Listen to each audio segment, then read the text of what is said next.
Hello, hello, hello. How you doing tonight? Yeah. Everybody doing good? I see you got your beer there, brother. Yeah, toss it up. Oh man, it's good to be here. This is my first time in Mount Vernon. I did grow up in a town in Kentucky that was similar, a little bit smaller. But it was weird because there was only like 6 black people there. So you can imagine, things got awkward sometimes. Very low crime rate, probably because I didn't have stuff they could steal. Some of the games I played when I was a kid, a little bit different. I found out they had different names. Like, I didn't know it was Cops and Robbers, because when I played, it was Cops and Lacing. Cowboys and Brooks. Then they got smart. They found out I liked hip hop. So it was Red Rover, send Lacing over so we can clothesline. That's wrong. Y'all laughing at that. That's wrong. That's okay. But comedy wasn't always my first job. No, it was not. I am a veteran, 7-year Army veteran. Yeah. There you go. That's what I'm talking about right there. We got any Navy guys in here? Just 2. Okay. That sounds about right. About 2. But no, I had that job and 7 years, and I got out when my time was over. I used to work for the Home Shopping Network. Yeah. Mount Vernon PD calls it breaking and entering. That's just a difference of opinion right there, okay? I am not guilty.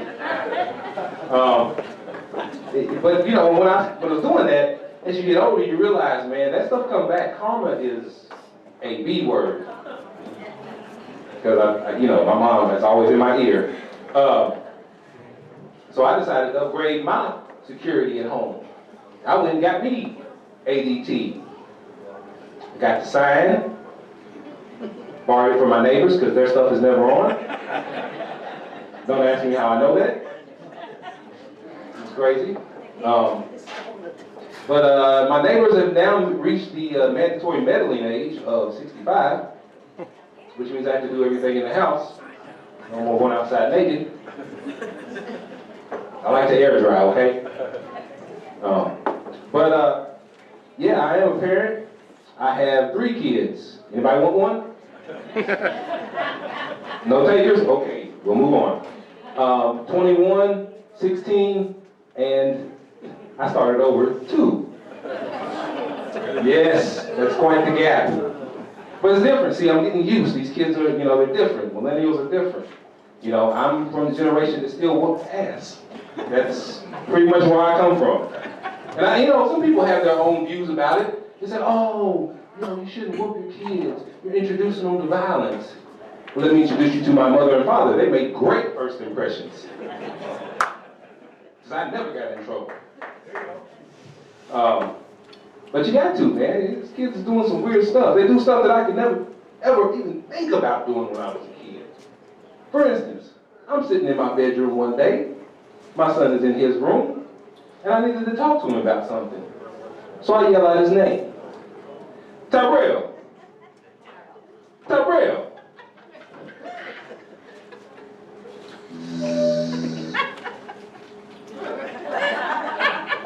What?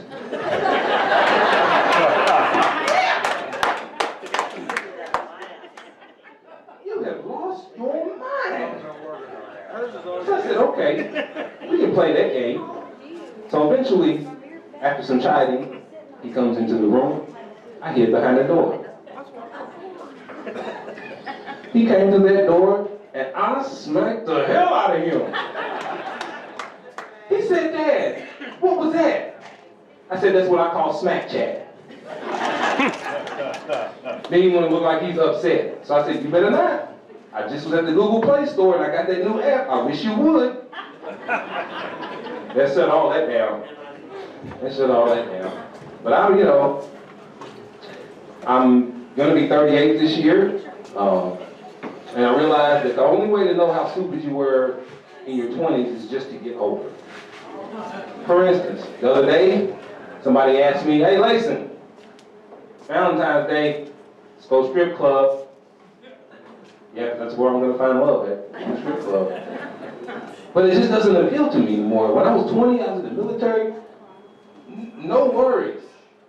Drunk off my ass. Every weekend. And I didn't care to ride in a car. 6 dudes at half-mast, all the way to the strip club. You don't think about it at 22. Because it's cool, you tell all the stories, how you were the one guy in the whole strip club that she really liked. Now, 38, it just sounds creepy. 7 dudes in the extended cab F-1500, all riding back, soldiers at attention. And nobody's getting in. Hey, look, I know. You gotta save them now. You can't wait till you don't want to use them all up. You want to spread them out over the years. Did you see this? Kentucky is just getting weirder. I think I'm gonna move to Tennessee or something. There's a congresswoman who has proposed a bill that says if a man is gonna get Cialis, Viagra, or anything like that, they have to get a note from their wife. That's the most awkward conversation ever. And you can't hide what your intentions are, because they tell you, if it's around for more than 4 hours, go see a doctor. I don't know, man. We got a lot of stuff going on in Kentucky. Basketball is like, I don't know, is basketball like a religion over here, like it is in Kentucky? Is it? Not really? Huh? Y'all could really care less? You just glad to be this far away from Chicago? Yeah! Me too. I've taken some pretty shady gigs in my time. I was just in Terre Haute, Indiana a couple of months ago. And, I took the route to go to Terre Haute, and I was scared. My butt cheeks were clenched for 4 counties. And that's the end of it. I made it. That was it. Y'all should be amazed at that fact. Lived in Germany for 2 years while I was in the service, which was good, because I have a newfound respect for Germans, the German citizenry, because I'm over there, I don't know, I'm a small town kid from Kentucky. I never thought about going to Germany. And I didn't know if they had black people over there. I didn't know if we made it there yet. So I'm completely in the dark at this point. So I get over there and I'm like, okay, nah, I'm tough and I'm American. You know nothing to me. You want to see World War II again, buddy? So I'm walking, I got my bags and going down the escalator and I saw some cops or polizei coming up the escalator. I didn't think nothing of it. I'm just gonna be cool, Don't say nothing to me, don't start nothing, won't be none. Something said Lacey. Turn around. I turned around, they had Uzis behind their backs. Well, I'll go straight to my taxi and go home now. Because that's crazy. And then they told us, oh, there's no police brutality over here. Really? You want to keep somebody in line, just tell them that you're just going to bust them in the nose as soon as you pull them over. Because that's what they do. I've seen it. I've seen a German slap a grown man to sleep. And how you tell these people back home what you did the weekend? Hey, what'd you do? You go out and I got slapped and went to sleep. It's crazy, man. You can't go over there. We get in foreign countries, sometimes we act a fool. And speaking of which, I need to apologize for Thailand. I never use their bathrooms. I just pee everywhere. No, sir. Got to go to Michigan here pretty soon. Like you said, I will be at Gilda's Lab Fest. It's in Grand Rapids. First thing I got to check, make sure they ain't getting water from Flint.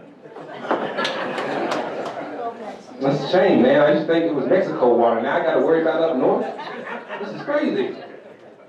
Oh, man.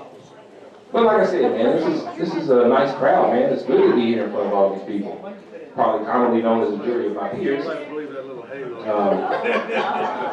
Yeah, it took them a while to get that one. Like, wait a minute. Is he referring to the justice system? No, man. But like I said, we're all people in here, man.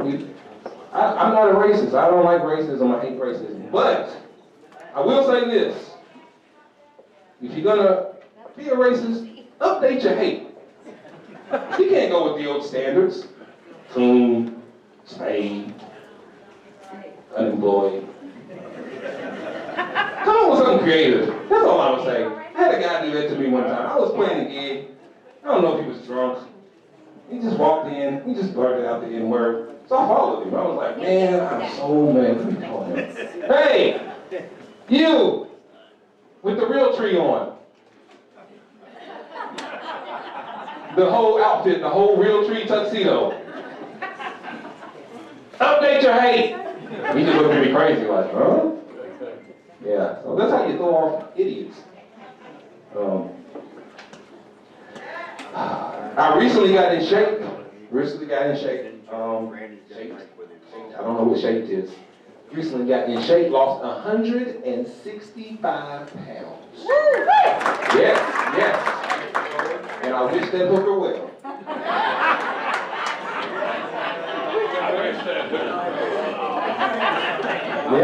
Yeah, he knew that was coming. You know, I keep mine tight. You know, I beat my son at basketball the other day. Sure, he's in a wheelchair, but hey. I'm gonna leave it with this one. I'm not, look, and you might think that I'm against the disabled. I'm not. I'm an equal opportunity jerk. I even dated a girl who was disabled. She had lost her leg in a motorcycle accident from the knee down. And yeah, I know it was sad. Sex was awkward. Oh. Yeah. Every time I tried to hit a doggy style, she kept falling over. I promise, man, every time I took off the wood, it was like the worst game of junior ever. My name is Lason Brooks. Y'all have been great. Thank you.